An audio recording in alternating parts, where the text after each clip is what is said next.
E é interessante nesse período que Paulo faz uma analogia, conversando, né? As pessoas começam a passar mal, a ter vômito, porque imagina os navios daqueles barquinhos pequenininhos, né?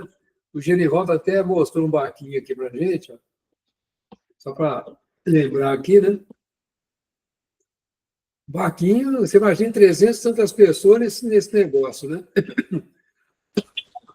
E não era uma caravela como aquela que tem lá na Lagoa do Taquaral, não. Era um barquinho bem frágil, né? E, e 300 e tantas pessoas e tal. Aí eles tinham uma carga de trigo grande aí também. Tiveram que abrir mão dessa carga de trigo, né?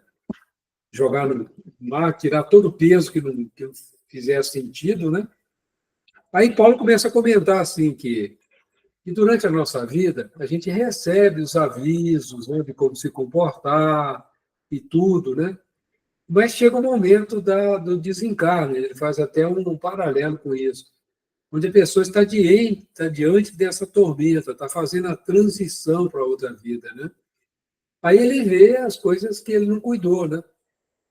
E ele faz essa analogia, falando que é importante a gente não ficar carregando peso em excesso, né? Que a gente ouvir, né, os avisos e tudo, mas então ele aproveita para fazer uma analogia entre a situação que eles estavam vivendo e a questão da vida nossa aqui, quando encarnado, e também a questão da passagem para outra vida, né?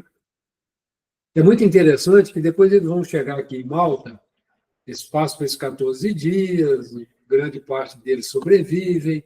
Então, mas quando eles chegam aqui, o comandante, o comandante fica meio chateado, porque ele perdeu a moral, né, com a tropa, né? Ele perdeu a moral com os seus tripulantes, perdeu a moral com o pessoal, porque ele foi avisar, não acreditou no aviso de Lucas e de Paulo, e todo mundo passou esse perrengue todo. Aí ele tem aquela decisão, né, como todo orgulhoso, falou, vou matar esse pessoal, vou matar esses prisioneiros aqui da Cesareia. E ele arma o plano de fazer isso, mas Júlio, que já era o centurião que estava cuidando dos presos, não concorda com isso. Então, mas quando o pessoal vê que a coisa vai ficar feia, eles pulam no barco, né? Alguns sabiam nadar, foram a nado, né, para a ilha de Malta, e outros pegaram os barquinhos lá, do que deu lá para se salvar, e foram para a praia, né? Foi para a ilha.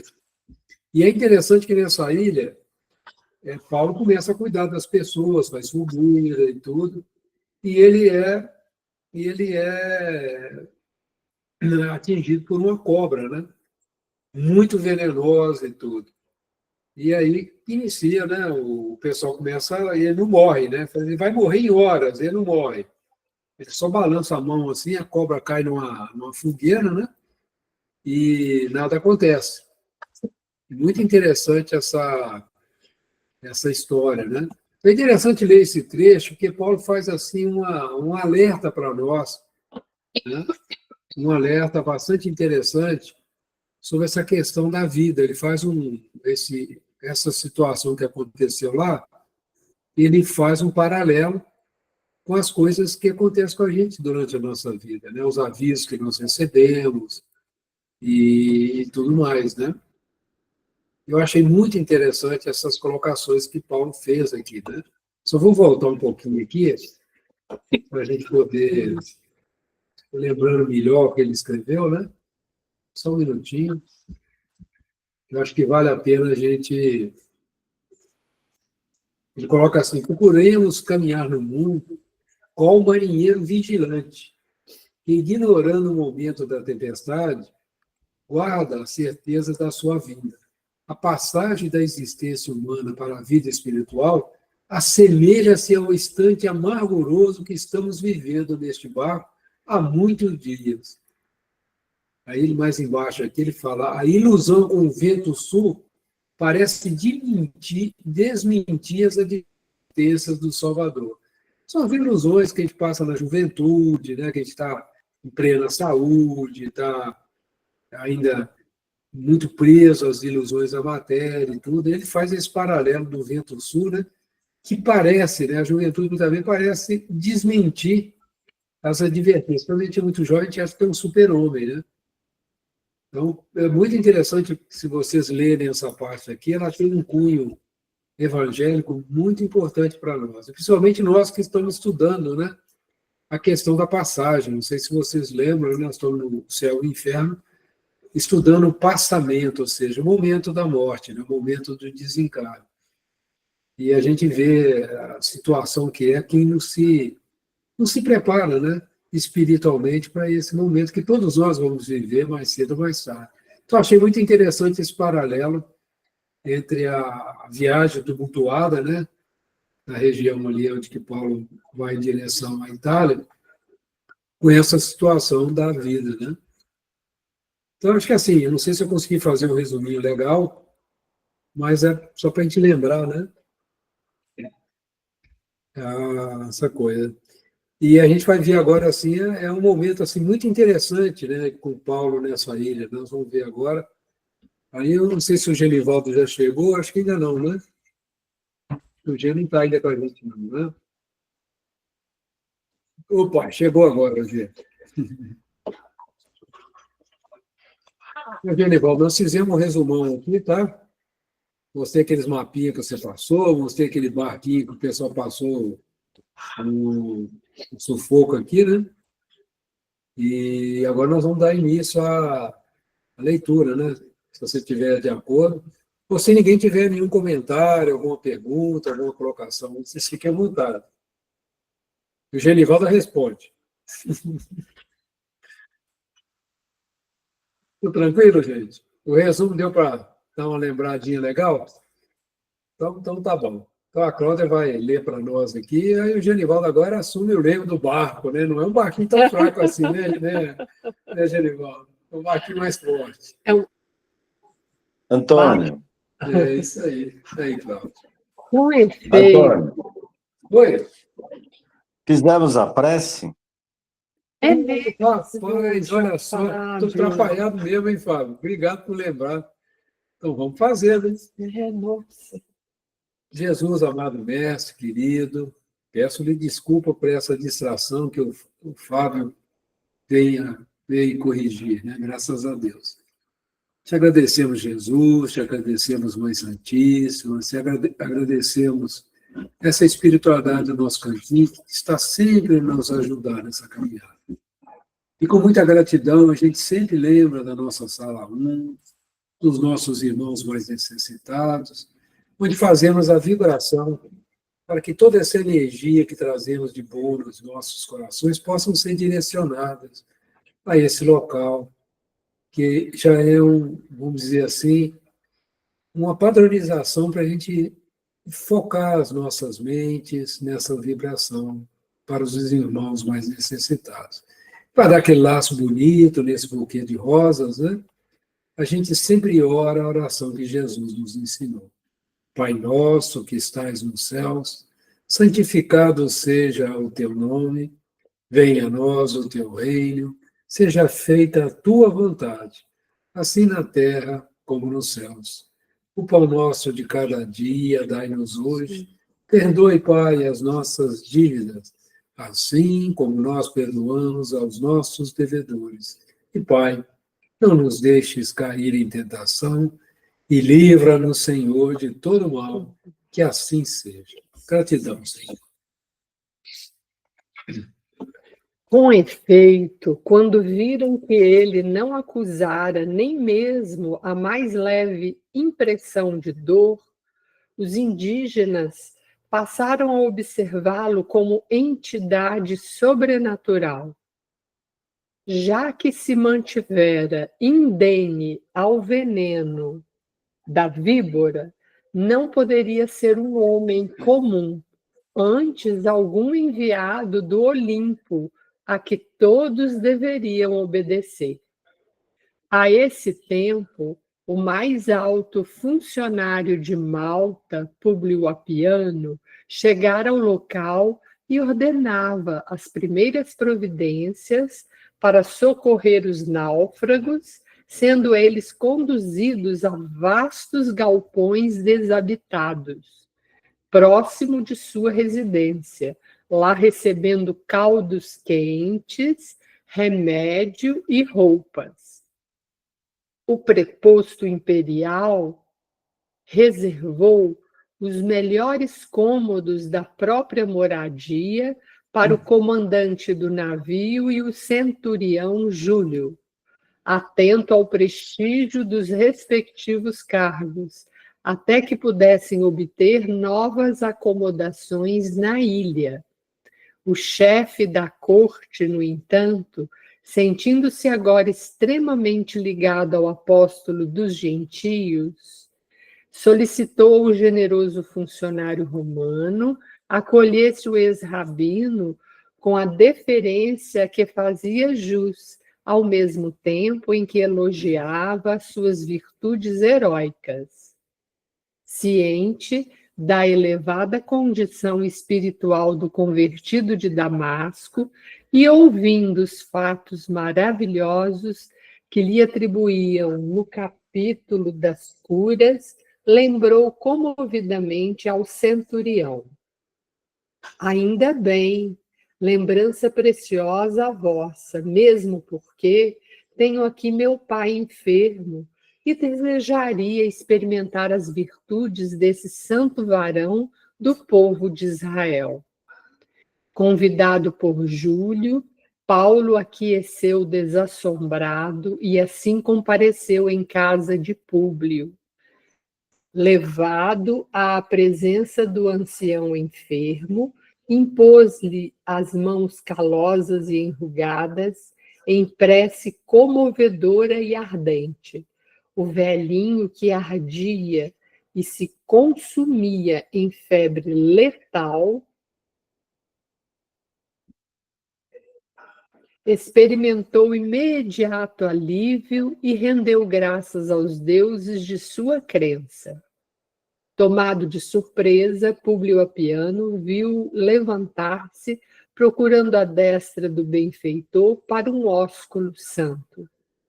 O ex-rabino, no entanto, valeu-se da situação e, ali mesmo, exaltou o divino mestre, pregando as verdades eternas e esclarecendo que todos os bens provinham do seu coração misericordioso e justo, e não de criaturas pobres e frágeis como ele. O preposto do império quis conhecer o evangelho imediatamente, arrancando das dobras da túnica, em frangalhos, os pergaminhos da Boa Nova, único patrimônio que lhe ficara nas mãos depois da tempestade. Paulo de Tarso passou a exibir os pensamentos e ensinos de Jesus quase com orgulho. Públio ordenou que o documento fosse copiado e prometeu interessar-se pela situação do apóstolo, utilizando suas relações em Roma, a fim de lhe conseguir a liberdade.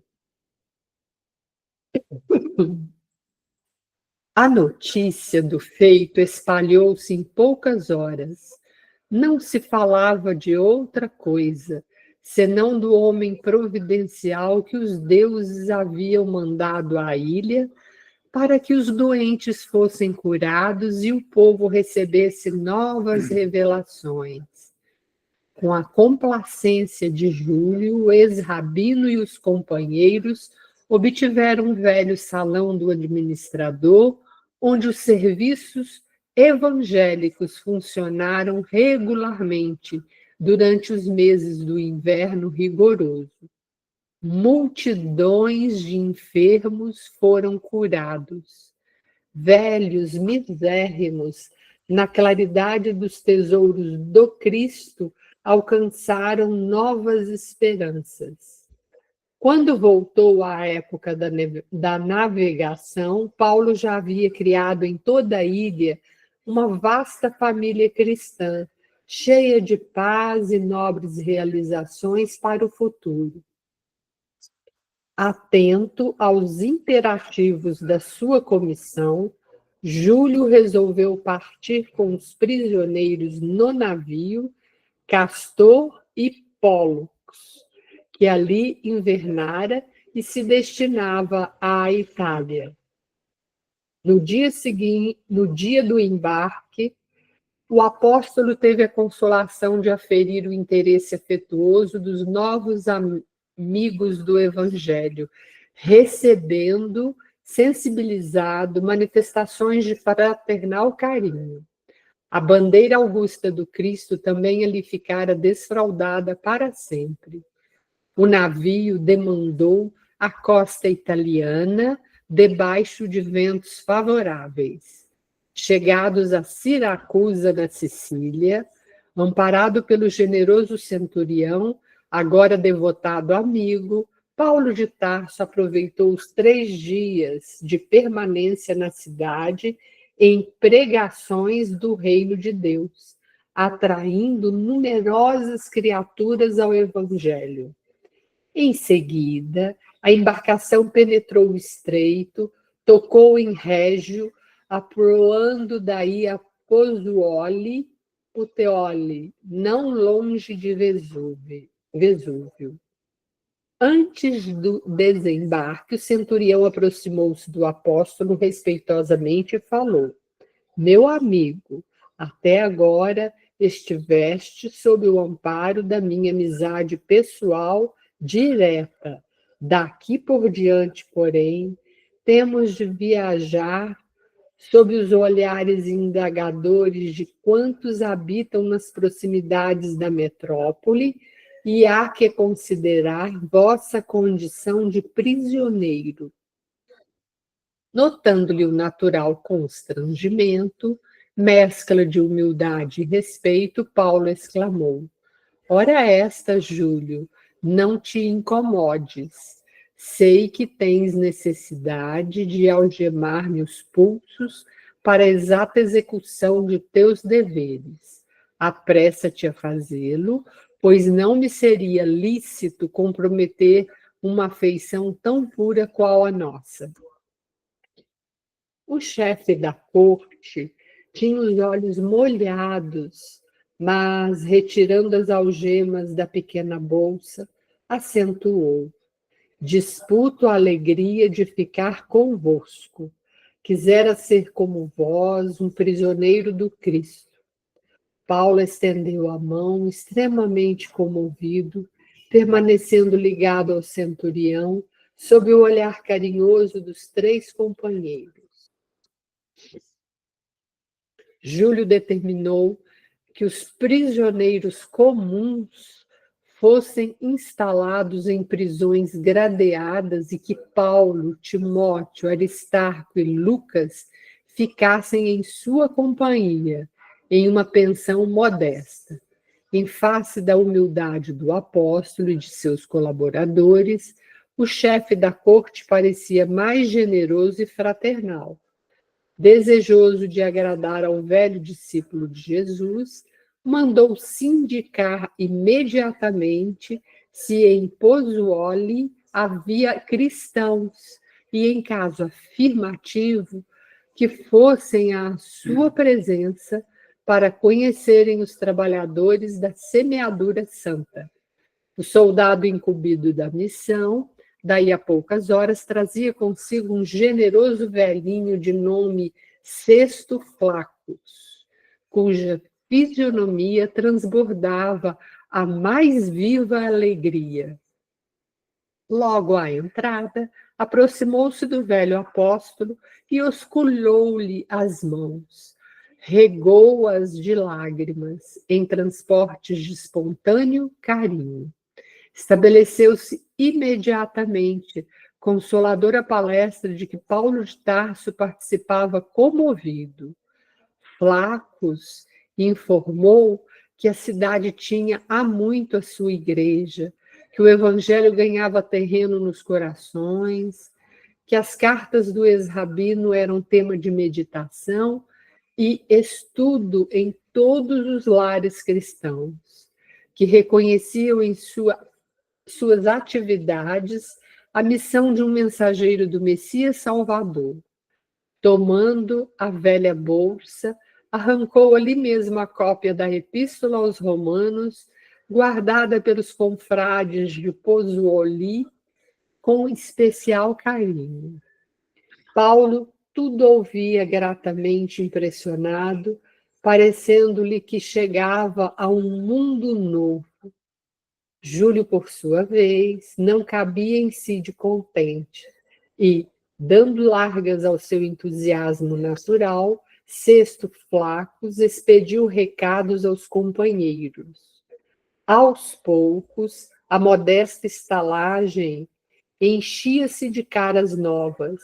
Eram padeiros, negociantes e artífices que vinham ansiosos apertar a mão do amigo da gentilidade. Todos queriam beber os conceitos do apóstolo, vê-lo de perto, beijar-lhe as mãos.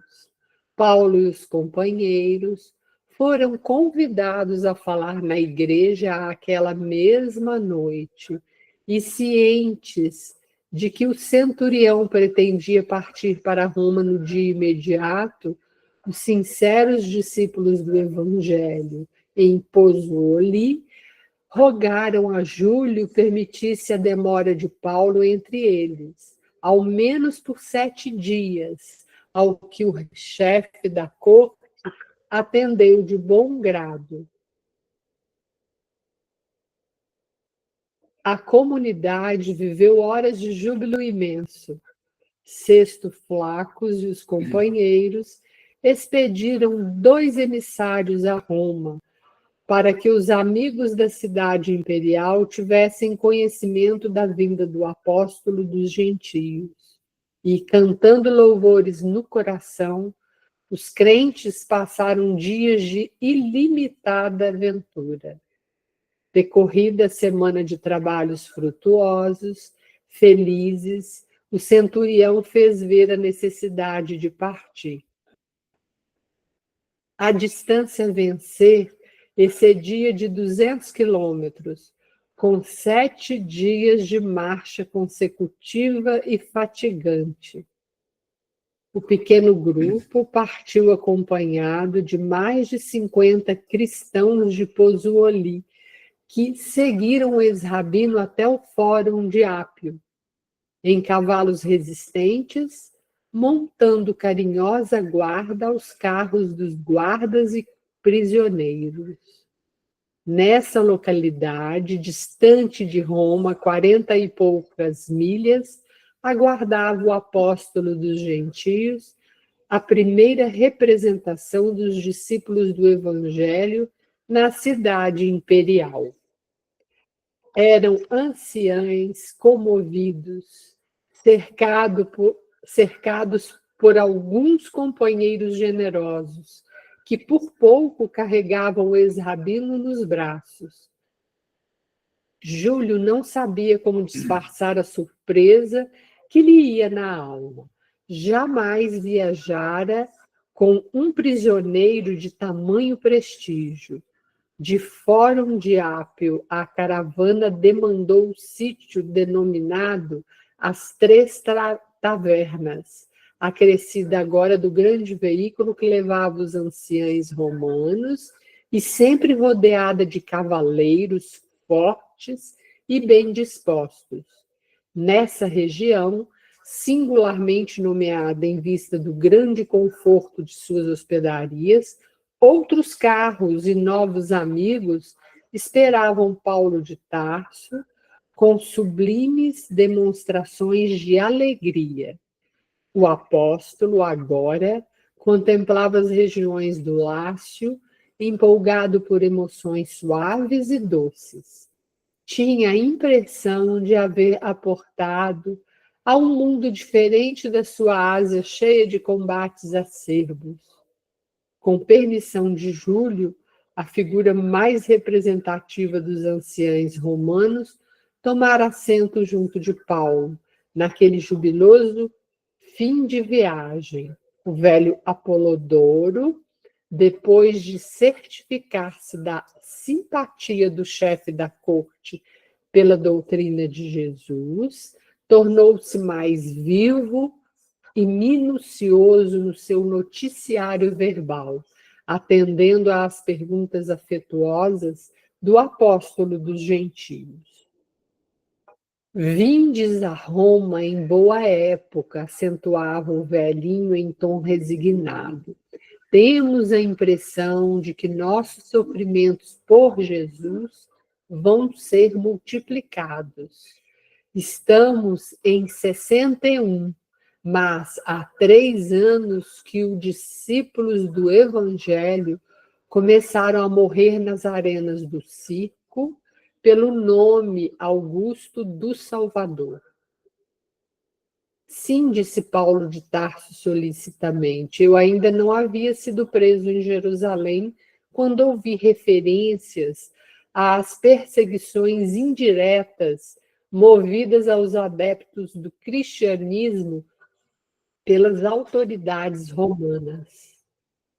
Não são poucos, acrescentou o ancião, os que têm dado seu sangue nos espetáculos homicidas. Nossos companheiros têm caído às centenas aos apupos do povo inconsciente, estraçalhados pelas feras ou nos postes do martírio. O centurião, muito pálido, interrogou: mas como pode ser isso? Há medidas legais que justifiquem esses feitos criminosos? E quem poderá falar em justiça no governo de Nero? Replicou Apolodoro com um sorriso de santa resignação. Ainda agora perdi um filho amado nessas horrorosas carnificinas. Como? Tornou o chefe da corte admirado. Muito simplesmente, esclareceu o velhinho, os cristãos são conduzidos aos circos do martírio e da morte, como escravos faltosos e misérrimos. Como ainda não existe um fundamento legal que justifique semelhantes condenações, as vítimas são designadas como cativos que mereceram os suplícios extremos. Não existe um político, ao menos, que possa desmascarar o torpe sofisma? Quase todos os estadistas honestos e justos estão exilados, para não falar dos muitos induzidos ao suicídio pelos prepostos diretos do imperador. Acreditamos que a perseguição declarada aos discípulos do Evangelho não tardará muito. A medida tem sido retardada somente pela intervenção de algumas senhoras convertidas a Jesus, que tudo têm feito pela defesa de nossos ideais. Não fora isso, talvez a situação se revelasse mais dolorosa. Precisamos negar a nós mesmos e tomar a cruz, exclamou Paulo de Tarso, compreendendo o rigor dos tempos. Tudo isso é muito estranho para nós outros, ponderou Júlio acertadamente, pois não vemos razão para tamanha tirania. É um contrassenso a perseguição aos adeptos do Cristo, que trabalham pela formação de um mundo melhor, quando por aí medram tantas comunidades de malfeitores a reclamarem repressão legal. Com que pretexto se promove esse movimento sorrateiro? Apolodoro pareceu concentrar-se e replicou: acusam-nos de inimigos do Estado, a solapar-lhe as bases políticas com ideias subversivas e destruidoras. A concepção de bondade no cristianismo dá aso a que muitos interpretem mal os ensinamentos de Jesus. Os romanos abastados, os ilustres, não toleram a ideia de fraternidade humana. Para eles, o inimigo é inimigo. O escravo é escravo, o miserável é miserável. Não lhes ocorre abandonar por um momento sequer o festim dos prazeres fáceis e criminosos para cogitar da elevação do nível social. Raríssimos os que se preocupam com os problemas da plebe. Um patrício caridoso é apontado com ironias. Em um tal ambiente, os desfavorecidos da sorte encontraram no Cristo Jesus um Salvador bem-amado e os avarentos um adversário a eliminar, para que o povo não alimente esperanças. Examinada essa circunstância, podemos imaginar o progresso da doutrina cristã entre os aflitos e pobres, tendo-se em vista que Roma sempre foi um enorme carro de triunfo mundano, que segue com os verdugos autoritários e tirânicos na boleia, cercado de multidões famintas que vão apanhando as migalhas de sobejo. As primeiras pregações cristãs passaram despercebidas, mas, quando a massa popular demonstrou entender o elevado alcance da nova doutrina, começaram as lutas acerbas. De culto livre em suas manifestações, o cristianismo passou a ser rigorosamente fiscalizado. Dizia-se que nossas células eram originárias de feitiçarias e sortilégios. Em seguida, como se verificaram pequenas rebeliões de escravos nos palácios nobres da cidade, nossas reuniões de preces e benefícios espirituais foram proibidas. As agremiações foram dissolvidas à força, em vista, porém, das garantias de que gozam as cooperativas funerárias. Passamos a nos reunir alta noite no âmago das catacumbas. Ainda assim, descobertos pelos sequazes do imperador, nossos núcleos de oração têm experimentado pesadas torturas. É horrível tudo isso, exclamou o centurião compungido. E o que admira é haver funcionários dispostos a executar determinações tão injustas. Apolodoro sorriu e acentuou: a tirania contemporânea tudo justifica. Não levais vós mesmo um apóstolo prisioneiro? Entretanto, reconheço que sois dele um grande amigo.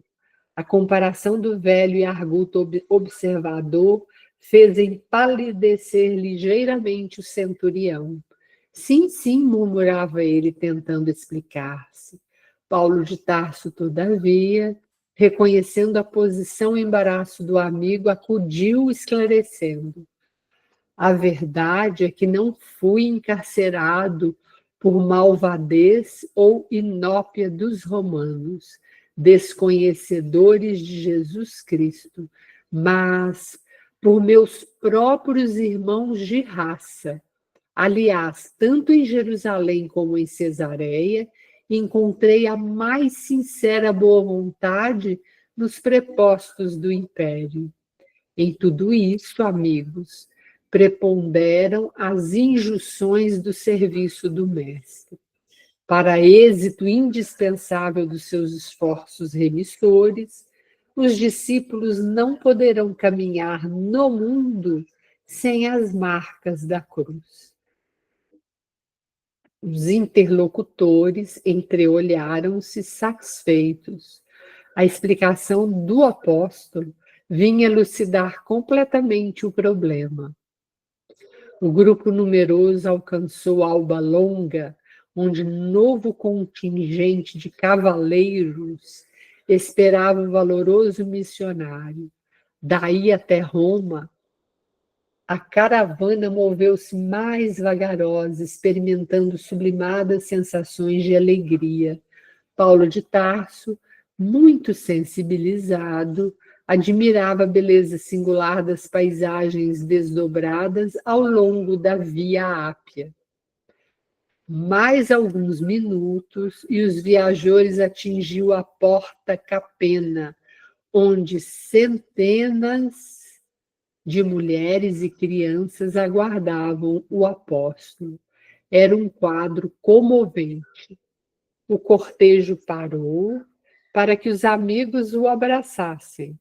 Eminentemente emocionado, o centurião acompanhou a cena inesquecível, contemplando anciãs de cabelos nevados, osculando as mãos de Paulo com infinito carinho.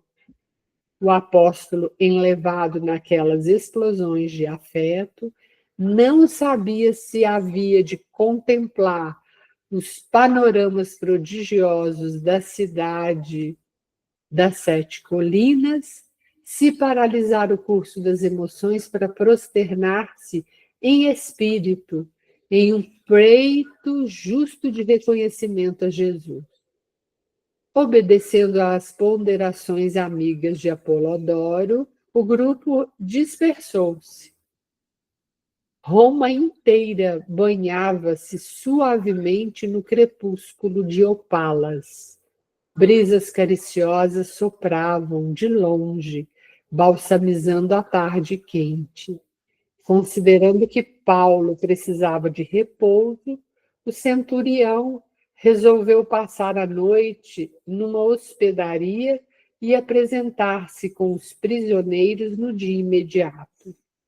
Ao quartel dos pretorianos, depois de refeitos da longa e exaustiva viagem. Somente na manhã seguinte, compareceu perante as autoridades competentes, apresentando os acusados. Feliz expediente aquele, porque o ex-rabino sentia-se perfeitamente reconfortado.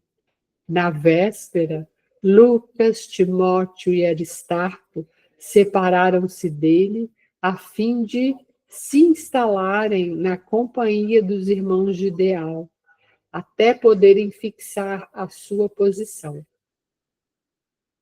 O centurião de Cesareia encontrou no quartel da Via Nomentana altos funcionários que podiam perfeitamente atendê-lo com referência ao assunto que o trazia à capital do império, mas fez questão de esperar o general Burrus, amigo pessoal do imperador e conhecido por suas tradições de honestidade, no intuito de esclarecer o caso do apóstolo. O general o atendeu com presteza e solicitude e ficou suficientemente informado da causa do ex-rabino, tanto quanto dos seus antecedentes pessoais e das lutas e sacrifícios que vinha amargurando. Prometeu estudar o caso com maior interesse, depois de guardar solícitos pergaminhos remetidos pela justiça de Cesareia. Na presença do apóstolo, confirmou o centurião que, caso os documentos provassem a cidadania romana do acusado, ele poderia gozar das vantagens da custódia libera, passando a viver fora do cárcere, apenas acompanhado por um guarda, até que a magnanimidade de César decidisse o seu recurso. Paulo foi recolhido à prisão com os demais companheiros, como medida preliminar ao exame da documentação trazida. Júlio despediu-se comovido. Os guardas abraçaram o ex-rabino, contristados e respeitosos. Os altos funcionários do quartel acompanharam a cena com indisfarçável surpresa. Prisioneiro algum havia ali entrado até então com tamanhas manifestações de carinho e apreço. Depois de uma semana em que lhe fora permitido contato permanente com Lucas Aristarco e Timóteo, o apóstolo recebia a ordem para fixar residência nas proximidades da prisão. Privilégio conferido pelos seus títulos, embora obrigado a permanecer sob as vistas de um guarda policial, até que o seu recurso fosse definitivamente julgado. Auxiliado pelos confrades da cidade, Lucas alugou um aposento humilde na Via Nomentana, para lá se transferindo o valoroso pregador do Evangelho, cheio de coragem e confiança em Deus. Longe de esmorecer diante dos obstáculos, Paulo continuou redigindo epístolas consoladoras e sábias às comunidades distantes. No segundo dia de sua nova instalação, recomendou aos 3 companheiros procurassem trabalho, para não serem pesados aos irmãos, explicando que ele, Paulo, viveria ao pão dos encarcerados, como era justo, até que César pudesse atender ao seu apelo. Assim o fez de fato, e diariamente lá se ia às grades do calabouço, onde tomava sua ração alimentar. Aproveitava então essas horas de convivência com os celerados ou com as vítimas da maldade humana para pregar as verdades confortadoras do reino, ainda que algemados. Todos o ouviam em deslumbramento espiritual, jubilosos com a notícia de que não se encontravam desamparados pelo Salvador. Eram criminosos do Esquilino, bandidos das regiões provincianas, malfeitores da Suburra, servos ladrões entregues à justiça pelos senhores para a necessária regeneração, e pobres perseguidos pelo despotismo da época, que sofriam a terrível influência dos vícios da administração. A palavra de Paulo de Tarso atuava como bálsamo de santas consolações. Os prisioneiros ganhavam novas esperanças e muitos se converteram ao Evangelho, como Onésimo, o escravo regenerado, que passou à história do cristianismo na carinhosa epístola a Filemon.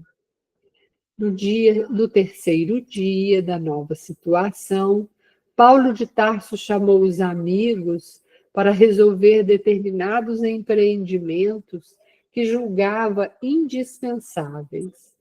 Encareceu a diligência de um entendimento com os israelitas. Precisava transmitir-lhes as claridades da Boa Nova. No entanto, era impossível, no momento, uma visita à sinagoga, sem paralisar, contudo, os impulsos dinâmicos da sua mentalidade vigorosa. Pediu a Lucas convocasse os maiorais do judaísmo na capital do império, a fim de lhes apresentar uma exposição de princípios que supunha conveniente. Na mesma tarde, grande número de anciães de Israel compareciam no seu aposento. Paulo de Tarso expõe as notícias generosas do reino de Deus, esclarece a sua posição, refere-se às preciosidades do Evangelho. Os ouvintes mostram-se algo interessados, mas, ciosos de suas tradições, acabam tomando atitude reservada e duvidosa. Quando terminou a oração entusiástica, o rabi Menandro exclamou em nome dos demais: vossa palavra merece nossa melhor consideração. Entretanto, amigo, ainda não recebemos nenhuma notícia da Judéia. A vosso respeito. Todavia, o Genivaldo, por favor. Só, eu estou colocando algumas imagens lá no chat, porque eu não consigo colocar no Zap, porque eu não consigo colocar aqui. Agora eles já estão em Roma, né? E geralmente os bairros mais pobres, né, onde geralmente ficavam os mais humildes, né, que eram os cristãos, é mais ou menos o que a gente tem nos dias de hoje nas cidades, né? O lugar mais alto, as colinas, onde venta mais, era mais procurado pelos pessoas de mais posse, então eram lugares mais caros, né?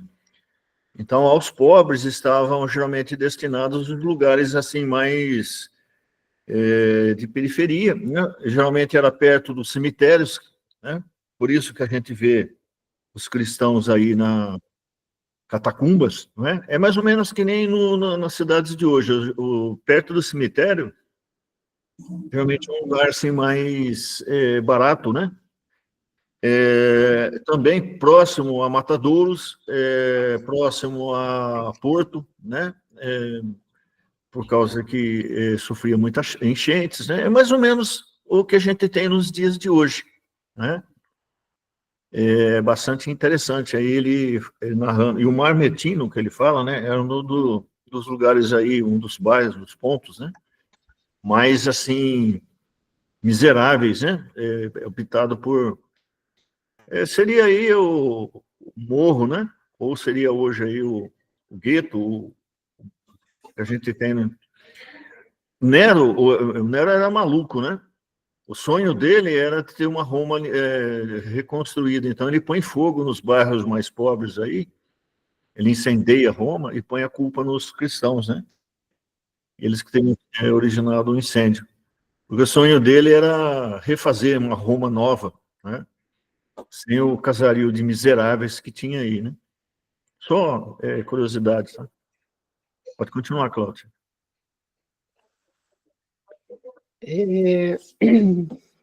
Esse lugar aí das catacumbas era um recurso que eles tinham, né, Genivaldo, para poder conseguir fazer oração, né, estarem unidos lá reunidos em prol do Evangelho, né? Porque eles eram perseguidos, né? E interessante. Catacumbas é um cemitério, né? Mas é assim, ó, nós estivemos lá e você anda assim, imagina uma avenida muito longa. E é assim, não tem morro, não, sabe? É bem plano. Aonde tem as catacumbas, a gente fez o passeio, assim, nós não descemos para ir nas catacumbas, não. Nós ficamos no ônibus, que é um ônibus, sabe? Que atravessa. E é assim uma avenida enorme, mas enorme. Então, de um lado e de outro tem catacumba, mas é muita catacumba, você não imagina. Sabe, a hora que você olha assim, são construções mesmo dessa época, né? Com bem assim, já quase desmanchando, né? Mas assim, uma avenida plana, sabe? O que eu lembro é isso, sabe? Então tá, então vamos. Os judeus, eles tinham por hábito escavar na rocha e colocar o corpo lá e fechar com a pedra, né? Isso em Israel, né? Já os romanos, eles faziam tipo assim, gavetas, né, na rocha, e o corpo ficava decompondo ali. Então era um lugar fétido, era um lugar assim, terrível, né? Uhum. Seria o ossário que a gente conheceu nos nossos tempos, das pessoas que não tinham o túmulo perpétuo, né? Então, era um lugar que ninguém ia. Por isso que os cristãos faziam as reuniões, faziam encontros, né? Nesses locais, porque... E outra, são labirintos, né? Túneis que... Então, é muito fácil fazer a rota de fuga, né? Por Uhum. isso que os cristãos se reuniam lá. Eu estou colocando algumas imagens aí para vocês terem uma ideia lá no chat, tá? Depois vocês dão uma olhadinha. É. Esse é o bairro, né, Genival? Que você comentou, né? É o quê? Marmetino. É o mapa da cidade de Roma na época que Paulo esteve lá, né? Que ele comentou. A prisão, né? Mamertina, A né? prisão Marmetina, onde Paulo ficou também. Você mostrou um pouquinho da viagem também, né? É um mapa, né? Se for essa... E o mapa da viagem, né? Você fez aqui que ele vai subindo aqui, né? Passa por Siracusa, a região da Eles Sicília. naufragaram lá em Chipre, né? Eu fiquei numa Ficaram lá, dúvida. ficaram Essa região. esperando o tempo de navegação, né? A época mais propícia para navegação. Depois eles continuaram até Malta, né? Malta fica bem no comecinho, lá no sul da Itália. E depois fizeram a viagem aí, conforme a gente está vendo aí no mapinha, né? Um E pouco aqui a foi pé, a pé, né? Aqui foi a pé, né? Nossa. um pouco a pé, ali em Reggio, né? Ali, e depois também, onde está o mapinha no mar, a setinha no mar, é aquelas viagens que faz de costa a costa, né? De corso. Cara, que sacrifício esse pessoal fez, hein, Nossa Genival, para Senhora. trazer o evangelho, hein? Você sabe o que eu fico impressionado? É com a força que essas cartas de Paulo têm, né, Genival? A Sem força dúvida. dessas... As psicografias de Jesus, né? Inspirava Paulo. Para ele, esses documentos eram lidos, é o que manteve o cristianismo junto, unido, né, no começo, diante de tantas perseguições que eles sofreram, né? Eu estava até pensando, se o pessoal concordar, da gente estudar as cartas de Paulo com a ajuda de Emmanuel, né? Naturalmente, a gente pegar os pedacinhos, os comentários de Emmanuel, e foi feito um trabalho do Saulo, né? Um trabalho muito interessante, que ele reuniu todas as psicografias do Chico relativas às cartas de Paulo, né? E começa com as cartas aos romanos, né? Acho que são a primeira coleção, né? Que o Evangelho traz para a gente. Então, é muito interessante.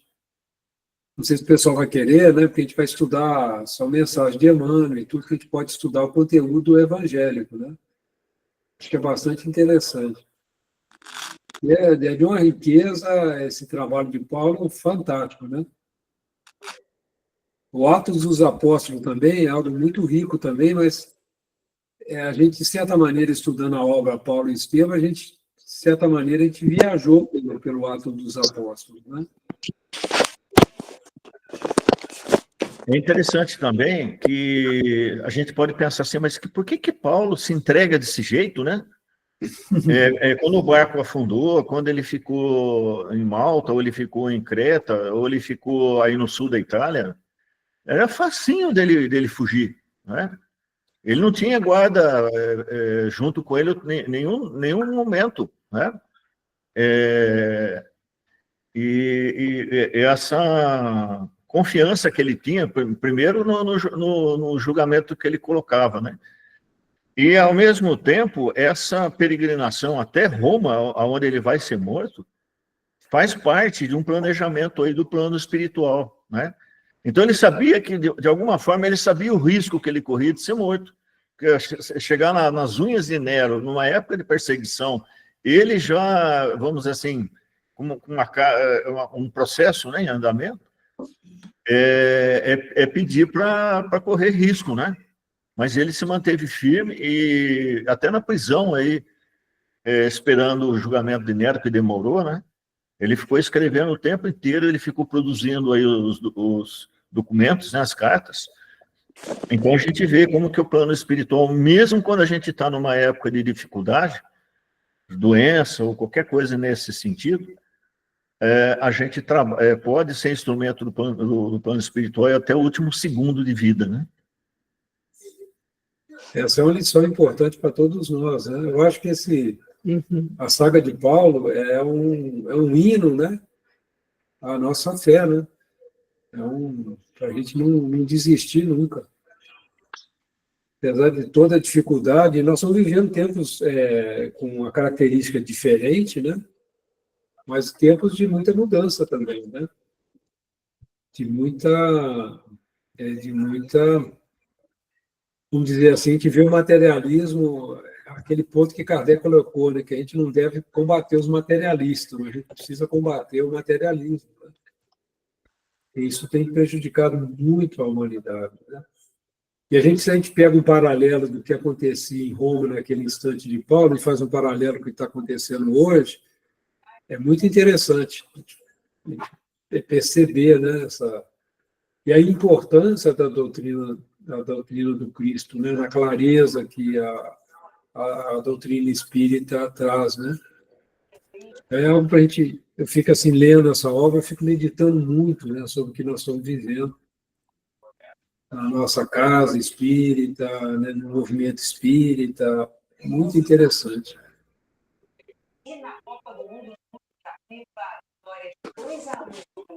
É isso mesmo, ficou preso numa prisão domiciliar, né, Genival? Olha como que hoje em dia... Muito, eu estou falando, eu fico lendo, eu fico assustado. Vou ser muito sincero com você. De tanto paralelo que nós estamos vivendo hoje. Sem entrar em detalhes, que não há necessidade, né? Bom, pessoal, já deu tempinho aí do Paulo Estevam, né? Nós já estamos no finalzinho do livro.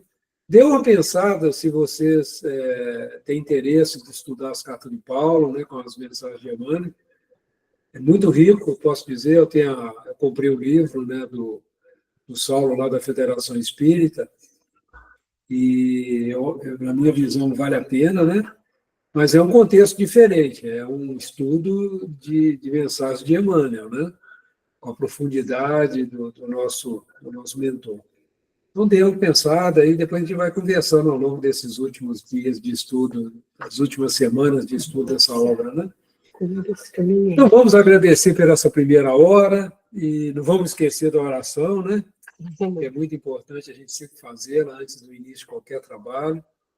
Então, te agradecemos, Jesus, sempre, peço querido, pelo seu amparo, pela sua luz e toda essa espiritualidade que segue seus passos. E no nosso cantinho também, né, temos aí esses representantes, os caminheiros com Jesus, né? E assim, Senhor, te agradecemos. Pai nosso que estás nos céus, santificado seja o teu nome, venha a nós o teu reino, seja feita a tua vontade, assim na terra como nos céus.